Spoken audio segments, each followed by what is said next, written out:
Rabbi Spero. He's called America's Rabbi. Rabbi, good to have you with us, sir. It's been way too long. Same here. Good to be here. Rabbi, walk us through Saturday in Pittsburgh, please. Well, Saturday, which in Hebrew is called Shabbat, that's the day of the week where most people who do attend synagogue, they go on Saturday. It's a holy day. It's the Sabbath. And they were in a synagogue praying, and there was also a ritual service going on. I think it was, perhaps it was a bris where a young boy is inducted when he's about 8 years old into the Jewish people. And there's a nice ritual, and the family gets together. And early in the morning, I guess about 9:45, the services usually start around 9 o'clock. This gunman came in. He was a neo-Nazi, anti-Trump fellow, neo-Nazi, and he started shooting. And he ended up killing, right there in the synagogue, 11 people, wounding others. And nobody in the synagogue had a gun, so they had to wait until the police came, the squad, and the police did a good job. 4 of them were injured. And but it took about 15, 20 minutes to come from the time of the call. And so we have this situation. It was a situation where there's slaughter, where there's murder, that he wanted to kill Jews, and he did. And it's probably, there's no question, it's the single largest attack against Jews in America in American history. Which does show, though, how different America is than Europe. In Europe, Jews, for thousands of years, they were being slaughtered and killed by the thousands all the time, pogroms. And in America, I think the history is that only one Jewish person was ever killed. He was lynched specifically because he was Jewish. So we've been here in America since, the 1600s. The first group of Jews came from in about 1640. And so that's, it's almost 350 years, at least. And this has been the worst incident. But up until now, we've pretty much been spared any real physical attacks against us on this scale. Rabbi, what about some of those in the legacy media blaming the horrific massacre on President Trump's rhetoric? Make of that, Rabbi? Oh, well, that's terrible. President Trump has been such a pro-Israel president, and he's pro-Jewish. His daughter converted to Judaism. His grandchildren are Jewish. Back in New York, I remember when he used to march up on Fifth Avenue on the Israel Day Parade. He was a grand marshal. He and his father donated a building or some land to Jewish people in the Brooklyn area to have a synagogue.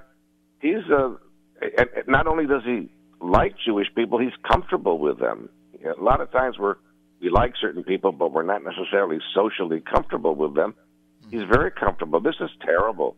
This is people that they're liars, and because of their politics, because they want to win, they want to get back in power, or they don't like the president's agenda, they say these things, they're lies. It's terrible when a man devotes his life to being kind to a community, and then people come and say that he disdains that community. It's just a terrible thing. And the media, mainstream media, if they had any integrity, they wouldn't allow this stuff to be communicated on their airwaves. They would check it out. But they want to defame the president, so we have this terrible situation. Poor President Trump. I feel bad for him. Well, it's sad. He had nothing to do with this, and he is, as you say, pro-Israel. His family is Jewish. His grandchildren are of the Jewish faith. So to blame the president for what happened in Pittsburgh, it's unconscionable to me, Rabbi, and it's sick. It's just sick. And that's kind of the state. It's sick, isn't it? A lot of these anti-Trump people, they have a mental illness. You can disagree with his policies, but to have such a visceral hate like this, right? It's almost like it's un-American. It reveals that there's some type of sickness inside. It's toxic. I hate to be around people like that. When people start up with this anti-Trump stuff, I say, hey, nice knowing you, good day, shalom, bye-bye, I'm out of here. It's Shalom. toxic. It's poison. That's such an accurate description. You're on the John Fredericks Radio Network. We're chatting with Rabbi Spero. He is America's rabbi. And Rabbi, it's been too long since I had John. I just can't, the time goes. We got an election coming up in a week. But let me ask you this, Rabbi. How do we heal this country? I mean, I had Steve Bannon on earlier, and he's about my age. I'm in my 60s. And I said, Steve, you and I grew up during the Vietnam era. So I remember the marches and the protests and the sit-ins in Kent State. And my father, Rabbi, who was anti-communist and so was in favor of our Vietnam intervention. But I remember my father taking me to Central Park in New York to watch the protesters. And he said to me, hey, I don't agree with these people, but this is what your country is about. You can do this. And when you're of age, son, you can do whatever you want if you don't like what's going on, which I thought was an amazing thing he did because he couldn't stand the guys. But how do we get the country healed, Rabbi? I don't think the country needs to heal. What we need is to try to stop and protect ourselves from people on the extreme right or the extreme left that use violence. Antifa is very dangerous. They beat up people, innocent people. Black Lives Matters is very dangerous. They kill cops. They're proud of it. And these neo-Nazis are very dangerous. So we've got to protect ourselves from this. And at least on our side, we condemn anyone on the right that does this type of physical violence. Where on the left, on the liberal side, I haven't seen them condemn Black Lives Matter or Antifa. Matter of fact, they partner up with Black Lives Matter. But as far as the country, it doesn't need to heal. It has to go through the process. We've had this in this country. There were a couple of decades prior to the Civil War where the issue of slavery was front and center, and it was emotional. Mm-hmm. Now, hopefully we're not going to have a Civil War, but in the 60s we had these situations. What's good about this country is that we don't smother our feelings. We don't bury them. We go through these, every 30, 40, 50 years, we go through these very public expressions, real debates, and there are two different views of how this country should be run. And we don't just have to, right now, have the battle of ideas. And what the people on the left are trying to do is to silence us. Whatever we say is called hate speech, or whatever we say is forbidden speech, and that's a tactic, that's a strategy to silence us, and then people only hear one side of the American story. So I don't want healing.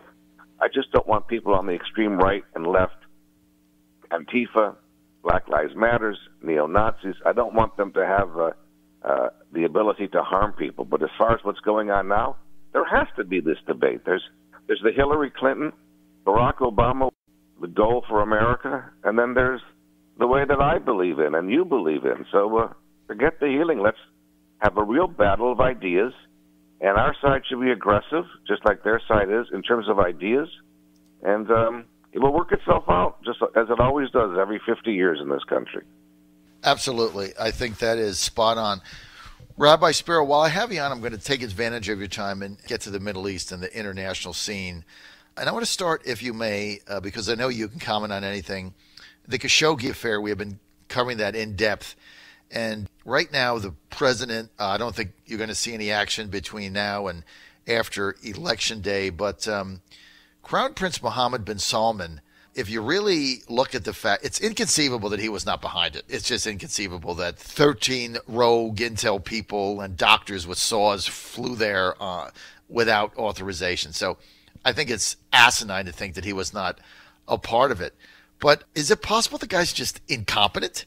And if he is, and he's behind this thing, how does this play out? Because the Trump administration has put the Saudis at the centerpiece of their Middle Eastern policy. They also want to leverage the Saudis and getting the Palestinians to the table with Israel. Is this the start of kind of the unraveling or what here? What do you think? Well, there are many people that would like to unravel this. many of the anti-Trumpers and many people that are on the Democrat side of the aisle, because the relationship that Donald Trump has with the Saudis, as has always been with all of our presidents, but the relationship is core to his foreign policy. He wants to use them as a buffer, a partner against the expansion of Iranian terror, and there are many people that would like to see that fail. They would like to see President Trump fail in his foreign policy as well as his domestic policy. I also don't think it's smart. We have a very good prospect of providing weapons and other defense equipment to them, which is billions and billions, hundreds of billions of dollars, and there are many American jobs that are dependent upon that. Real people with real families who need real livings. Now, I have a whole different take on this thing. No one's mentioned this, but this is my take. This was not simply the silencing of a journalist. He wasn't a journalist to begin with. He didn't go to journalism school. He wasn't an official columnist. I know what it is to be a columnist. He was just a commentator. A real columnist has to put out a column once or twice a week, come hell or high water. He was a commentator.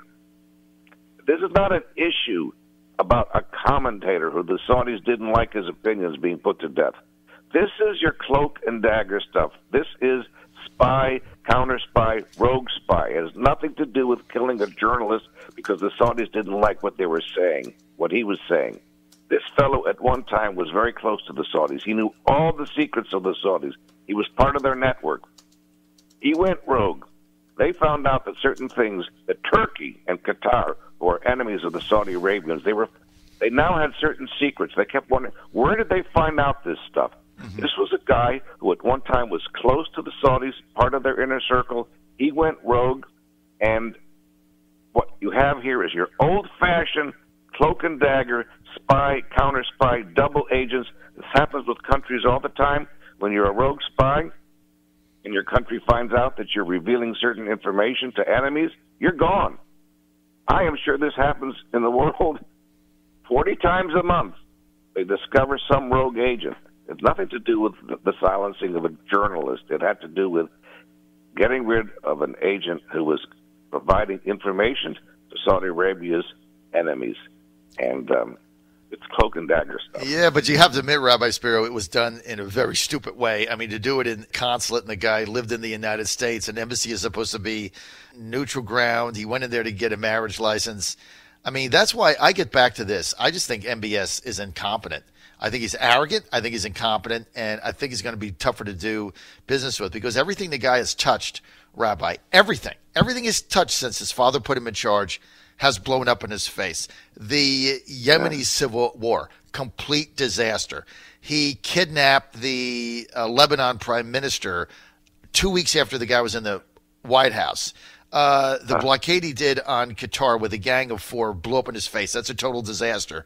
Now this cover-up. I mean, that everything the guy does, I mean, sometimes you just have to say, hey, he's incompetent. And incompetence and arrogance, bad combo.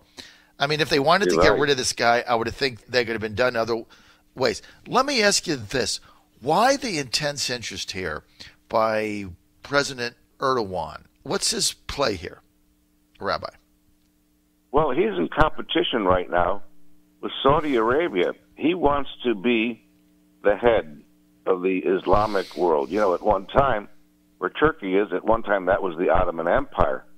And the Ottoman Empire was the leader of the Arab Muslim world from the 1400s till about World War I. And he'd like to restore that to Turkey. His competition is Saudi Arabia. In a way, it's also Iran. But right now, Iran is thank God, because of President Trump, economically they're waning. They're still involved in terrorism, but their power is waning. So this is a competition between Erdogan, who wants to be king of the hill, as opposed to Saudi Arabia. Saudi Arabia says they're the leaders of the Arab world because Mecca and Medina is in Saudi Arabia. So that's what it's about. So whatever Erdogan can do to embarrass the Saudis worldwide, whatever he can do to rupture the relationship between Saudi Arabia and the United States, that is in his ambition, his ambition interest. That's what's happening here. All right, basically Turkey and Qatar versus Saudi Arabia for who's going to lead the Arab world. We're going to see how it plays out. I don't think Crown Prince Mohammed bin Salman, I think eventually his father, King Salman, is going to have to make a decision here. Probably isn't going to be a positive one because you just can't fix incompetence. And he's embarrassed the administration, and he's embarrassed Jared Kushner, and the way he handled this thing is just it's really dumb. I mean, I get what you're saying about this happens all the time, but it doesn't happen in an embassy and then with a cover-up, and then it goes on for 2 weeks, and then they change the story 10 times, and now it's it's an international crisis, and they did that to themselves. I mean, no, you're exactly correct on that. It happens with spies, but it doesn't happen in an embassy. And the way they did it, and the way it was publicized, and the foolish cover-up, it was so amateurish and barbaric. That part, you're absolutely right. How it was pulled off was astounding and really dumb. Rabbi Spero, it's always an honor to have you on.